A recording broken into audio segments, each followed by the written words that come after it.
বালুরঘাটে আত্রেই নদীর বাঁধ ভেঙে উল্টে গেল ঘাটে নামা সিঁড়ি। রবিবার রাতে এমন ঘটনাকে কেন্দ্র করে আতঙ্ক ছড়িয়ে পড়ে এলাকাবাসীর মধ্যে। বাঁধ ভেঙে জল ঢোকার দুশ্চিন্তা ছড়িয়ে পড়ে ওই এলাকা জুড়ে। এমন খবরের জেরে পরিস্থিতি স্বাভাবিক রাখতে ওখানে রাতেই উপস্থিত হন স্থানীয় থানার পুলিশ এবং বালুরঘাট পৌরসভার চেয়ারম্যান অশোক মিত্র।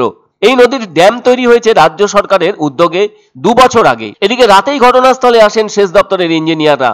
কি করে ড্যাম তৈরি 2 বছরের মধ্যে এভাবে ভেঙে গেল প্রশ্ন উঠেছে তা নিয়েও। ড্যামের এমন অবস্থাকে লক্ষ্য করে বালুরঘাটের সাংসদ সুকান্ত মজুমদার রাজ্য সরকারের অপরিকল্পিত নির্মাণকে কটাক্ষ করেছেন। আবার এর পাল্টা কটাক্ষ করেছেন তৃণমূলের দক্ষিণ দিনাজপুরের জেলার সহসভাপতি সুভাষ চাকি।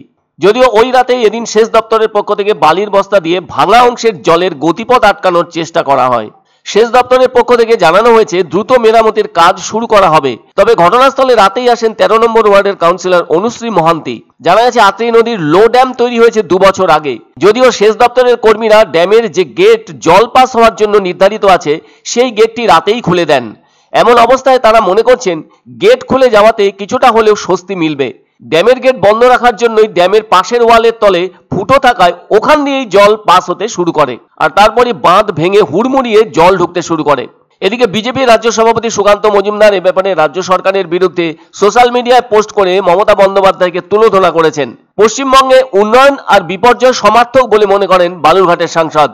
তিনি আরো জানিয়েছেন, মমতা বন্দ্যোপাধ্যায়ের রাজত্বে যে কায়দায় সর্বত্র প্রাতিষ্ঠানিক লুট চলছে তাতে স্পষ্ট আগামী বছর পশ্চিমবঙ্গের মানুষই তার লুঠের সরকারও ভেঙে গুঁড়িয়ে দেবেন। এদিকে যারা ওই বাঁধের সামনে উপস্থিত হয়েছিলেন তাদের বক্তব্য অতিরিক্ত জলের চাপেই এই ঘটনা ঘটেছে।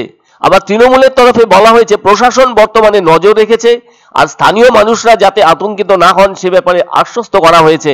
যদিও এলাকার মানুষ বিষয়টিতে খুবই বিরক্তি প্রকাশ করেছেন, কেননা নদী বাঁধ তৈরি হয়েছিল 2023 সালে, যার উদ্বোধনও করেছিলেন খোদ মুখ্যমন্ত্রী মমতা বন্দ্যোপাধ্যায়। এত অল্প সময়ে নদী বাঁধের বেহাল দশা দেখে একাধিক প্রশ্ন তুলেছেন তারা। তবে তৃণমূলের পক্ষ থেকে দাবি করা হয়েছে প্রশাসন সমগ্র পরিস্থিতির উপর নজর রাখছে আর অযথা আতঙ্কিত হওয়ার কোনো কারণ নেই। প্রশাসন থেকে যত কথাই বলা হোক না কেন স্থানীয় বাসিন্দারা এখনো যথেষ্ট উদ্বিগ্ন হয়ে আছেন। তারা চান দ্রুত এর সমাধান হোক, কোনো বিপর্যয় যেন না ঘটে। এখন সবচেয়ে বড় প্রশ্ন যেটি সামনে এসেছে তা হলো নদীর বাঁধ তৈরি করতে এত বড় ত্রুটি কেন ঘটলো। এখনো পর্যন্ত এই বিষয়টি নিয়ে কোনো পরিষ্কার তথ্য সামনে আসেনি। এখন দেখার বিষয় হলো সরকার কিভাবে এই পরিস্থিতির মোকাবিলা করবে এবং সেই সাথে স্থানীয় জনগণের নিরাপত্তা নিশ্চিত করতে সক্ষম হবে। দেখুন, মাননীয় মুখ্যমন্ত্রীর অভ্যাসই হচ্ছে বিন তুগলকের মতো, মোহাম্মদ বিন তুগলকের মতো উঠলো বাই কটক যায়। ওনার মনে হয়েছিল ওখানে একটা বাঁধ বানাতে হবে, বানিয়ে দিলেন। তার জন্য যা যা পরীক্ষা দরকার, এক্সপার্টদের মতামত দরকার, কোনো মতামতই নেননি কোন জায়গায় বাঁধটা করতে হবে। আর তারপরে তো কাটমানি আছে, কাটমানি খেয়েছে দিদিমণির লোকেরা, বাঁধ ভেঙে গেছে। ব্যাপারটা খতিয়ে দেখছে প্রশাসন কেন এই ধরনের ঘটনা হলো। হ্যাঁ, তারপরে যা প্রশাসন ব্যবস্থা নেবে তো হতেই পারে, না হওয়ার তো কিছু নেই। জলের একটা শক্তি থাকে, নিজস্ব শক্তি থাকে, সেই শক্তি অনুযায়ী হয়েছে কিনা বা হয়নি সেটা তো বিচার এখনো খতিয়ে দেখবে এখন প্রশাসন। পছন্দসই সেরা খাবার খেতে হলে সোজা চলে আসুন রুচিসম্মত আধুনিক মানের রেস্টুরেন্ট রাজদরবারে, কেননা এখানেই আপনারা পাবেন ভোজনের রাজকীয় অনুভূতি। শুধু পুজোর সময়ই নয়, সারা বছরই রকমারি খাবার সরবরাহ করাই এই রেস্টুরেন্টের আভিজাত্য। আমাদের ঠিকানা রাজদরবার, রাহুতবাড়ি, বাবুপাড়া, জলপাইগুড়ি। এক অন্য অনুভূতির স্পর্শ পাওয়া যায় রয়কো ব্র্যান্ডের গেঞ্জি ও জাঙ্গিয়ায়। তাই ছোট বড় সবার পছন্দ রয়কো গেঞ্জি ও জাঙ্গিয়া। প্রস্তুতকারক জয়মনি হোশিয়ারি, কলকাতা।